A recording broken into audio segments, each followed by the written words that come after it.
Potret kemiskinan di Kabupaten Mimika dengan APBD besar ini, ternyata masyarakat Kamoro itu hanya menikmati limbah tailingnya dari PT Freeport Indonesia, tapi pembangunannya tidak ada. Tolong ikuti setiap kandidat yang kampanye, catat baik-baik. Nanti setelah itu, masyarakat yang merasa dirugikan, nanti buat pengaduan ke Bapak mediasi, ketemukan dengan ini, cepat cukupnya janji dulu, cepat kau laksanakan. Kan begitu. Khususnya untuk orang asli Papua. Biar petani kah segala macam, tapi setiap bulan saya kasih kau uang 5 juta. Itu kita butuh uang setiap tahun itu 1,8 triliun. Itu dari Januari sampai bulan Desember. Biar 1,8 T dari 7,5 itu uang keluar, masih ada kelebihan uang bisa kita pakai untuk bangun infrastruktur, bikin kota ini hidup satu kali, itu bisa. Mohon maaf ya, mohon maaf. Kan saya orang Papua aja, saya harus bicara jujur.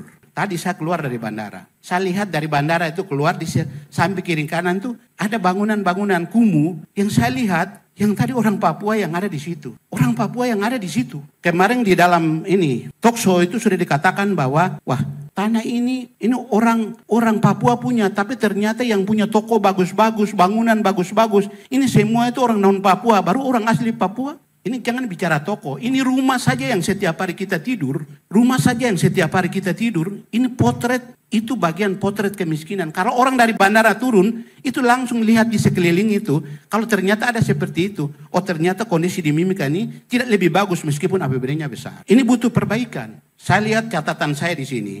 APBD Kabupaten Mimika itu di tahun ini, kalau tidak salah, itu 7,8 triliun.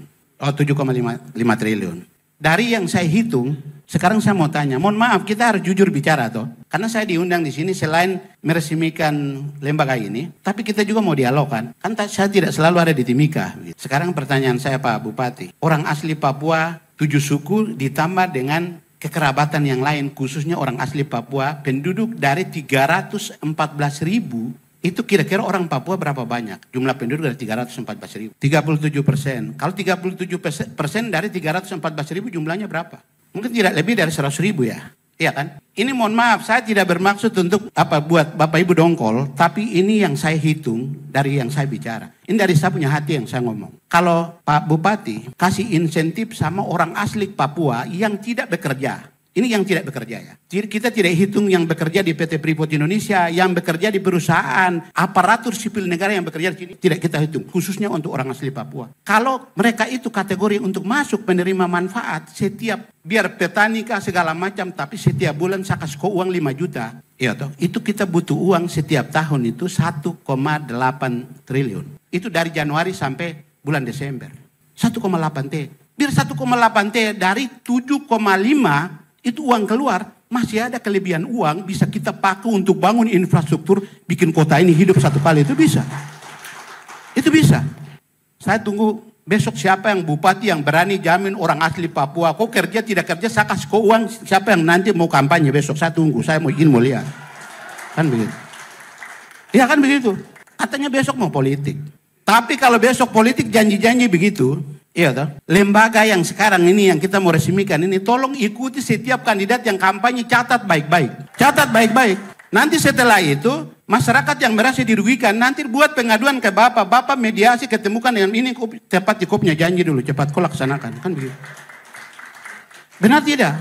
Karena tidak bisa kita janji palsu, iya toh. Hanya mencintai sesaat terhadap orang lain dengan kepentingan tidak boleh terjadi. Tidak boleh. Karena saya sedang bekerja, jadi pemimpin untuk mengurus rakyat, bukan untuk mengurus diri sendiri.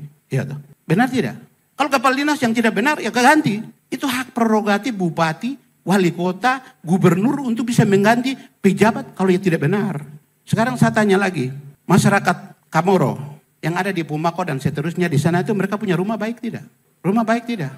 Saya mau kasih tahu begini, karena potret kemiskinan dengan APBD yang besar ini, Pak Bupati, mohon maaf ya, mohon maaf.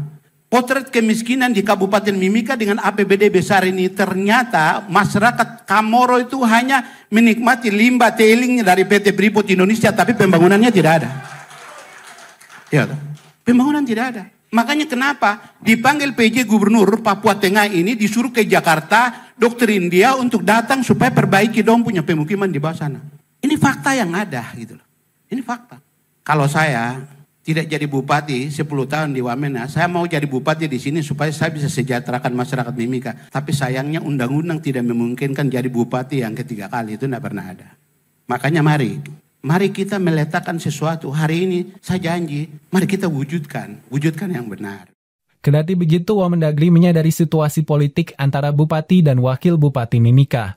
Dinamika politik hampir sepanjang periode kepemimpinan 2019-2024 tak dipungkiri berdampak pada penyelenggaraan pemerintahan daerah. Yohanes Retop sendiri baru aktif menjabat sebagai PLT Bupati Mimika sejak April 2024 melanjutkan sisa masa jabatan Bupati Eltinus Omalang. Tapi saya juga tahu Bapak juga terjadi konflik of interest, membuat tidak bisa jalan. Saya cuma mau kasih tahu begini Bapak Ibu. Dalam eskalasi proses politik untuk menentukan pemimpin, ya, pada saat nanti muncul itu di kampanye itu, bupati dan wakil bupati itu kampanye sama-sama kayak akur-akur, nanti setelah 2 bulan dong pecah kongsi.